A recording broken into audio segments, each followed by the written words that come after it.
ધર્મેશ ગમારાના આરોપીઓના ઘરના આજુબાજુના જો ગેરકાયદેસર દબાણ છે એ ચીફ ઓફિસર ધંધુકા દ્વારા આઈડેન્ટિફાઈ કરી લીધા છે અને કાયદેકીય પ્રક્રિયા પૂર્ણ થઈ ગયા છે. એ આજે દૂર કરવામાં આવશે અને આ પછી સિટી સર્વે સુપ્રિન્ટેન્ડન્ટ ધંધુકા અને નગરપાલિકા દ્વારા અહીંયા 4 મકાનોની દબાણ આઈડેન્ટિફાઈ કરી લેવામાં આવે છે અને આ જો છે તો આમાં બધા પ્રોસેસ પૂર્ણ થઈ ગયા છે અને કોર્ટના જો પ્રક્રિયા હતા આ પણ પૂર્ણ થઈ ગયા છે.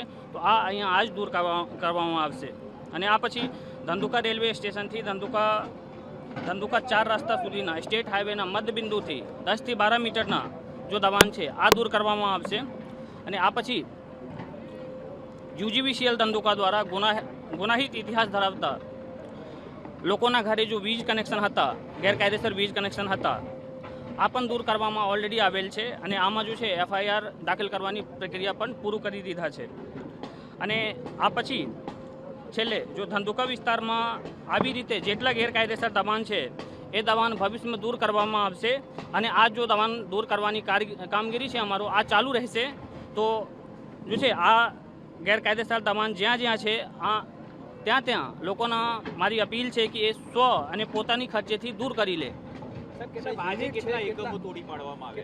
અહીંયા 4 છે અને ધંધુકા બગોદરા રોડ ઉપર કુછ એક દબાણ છે અને કુછ એક દબાણ જો છે તો આરોપીઓના ગેરકાયદેસર દબાણ છે આ બધું દૂર કરવામાં આવશે. સર, જે ગેરકાયદેસર વીજ કનેક્શન કાપવામાં આવ્યા છે એ બંને કયા આરોપીઓ છે તેમના ઘરે ગેરકાયદેસર વીજ કનેક્શન અને એ માહિતી અત્યારે અમારા પાસે છે નહીં. એ ડિટેલ્ડ માહિતી છે. એ ડિટેલ માહિતી જો છે તો લેટર આપી દઈશું. સાહેબ, અંદાજિત કેટલા યુનિટ કેટલા એકમો હશે જ્યાં આજે તંત્ર દ્વારા કામગીરી કરવામાં આવશે? કોઈ એક આંકડો કહી શકાય અંદાજિત? અહીંયા જો છે ખાટકીવાસમાં 4 છે અને જો રોડ ઉપર છે અહીંયા લગભગ 5 થી 10 ઘરો છે, 5 થી 10 દુકાનો છે અને આ પછી આરોપીઓના કુછ ગેરકાયદેસર દબાણ છે આ દૂર કરવામાં આવશે.